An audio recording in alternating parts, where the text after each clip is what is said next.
प्रभु ने मेरे जीवन में बहुत बड़ा चमत्कार किया है।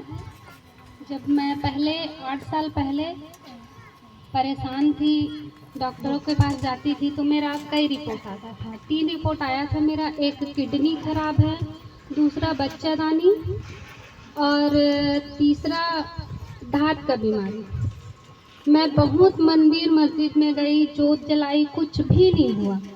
सीटी स्कैन हुआ मेरा, सोनोग्राफी हुआ कई बार।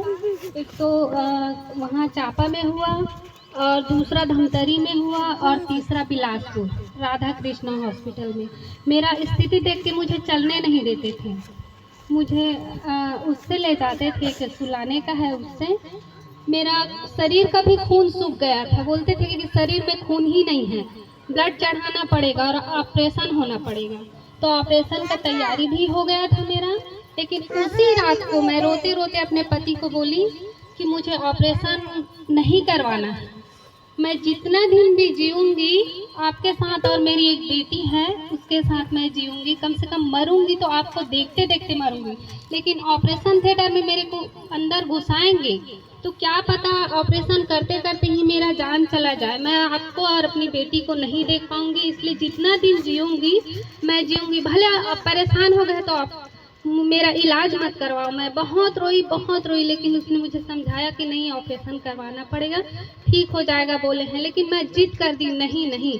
उसी समय जस्ट 15 दिन हुआ और उनका प्रमोशन हुआ रायपुर में।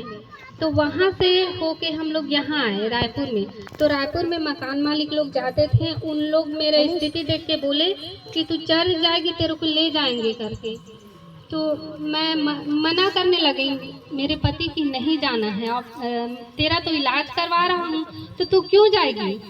तो फिर वो नहीं रहते थे, ऑफिस जा रहे थे, तो चुपके चुपके से मैं ऊपर जाती थी और दीदी लोगों के साथ प्रार्थना करती थी और बाइबल पढ़ी। एक दिन पास्टर भैया को बताया और उसने आके घर में मेरे लिए प्रार्थना की, मेरे सिर को पकड़ के, और मैं गिर गई। उसी दिन से मेरा सिर भारी था वो हल्का हो लगा, और उसके बाद से मैं एक भी दवाई नहीं खाई, ना डॉक्टर के पास गए, ना कोई सीटी स्कैन, ना कोई भी इलाज नहीं की मैं, और भली और चंगा हो गई। आज मैं जिंदा हूँ, जीवित हूँ। और मेरा उसके बाद 1 महीने बाद दिसंबर में मैं गई चर्च, और जनवरी में मेरा बेटा मेरे गर्भ में हो। फिर पास्टर ने बोला कि तू गवाही देना, तेरा बच्चेदानी तो खराब है, बोलते थे ना, रिपोर्ट में तो बार यही आया, तो तू गवाही देना। तो मैं वहाँ रायपुर में गवाही भी दी थी, और मेरा कोई भी दवाई नहीं खाई, मैं सिर्फ प्रार्थना, वचन और आशीष तेल जल से मेरा तीनों बीमारी चला गया। मैं प्रभु का कोटि कोटि धन्यवाद करती हूँ।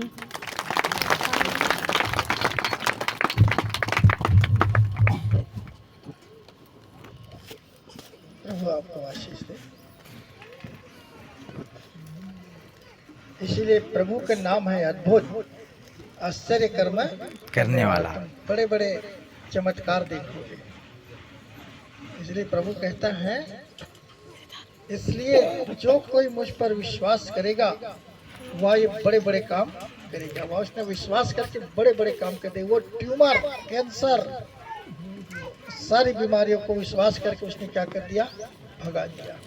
आज हम इसके लिए धन्यवाद देते हैं प्रभु के लिए। तो मेरे भाइयों, आप भी विश्वास कीजिए, प्रार्थना कीजिए और दृढ़ता के साथ में अपने जीवन बढ़िए। आज से देखते हैं एक परिवार कितना बड़ी होता, उनके जीवन में कितना बड़ा अगुवाई हुआ, ऑपरेशन में कितने सारे खर्च हो सकते थे, लेकिन इस ऑपरेशन से उनके जीवन बचाया गया।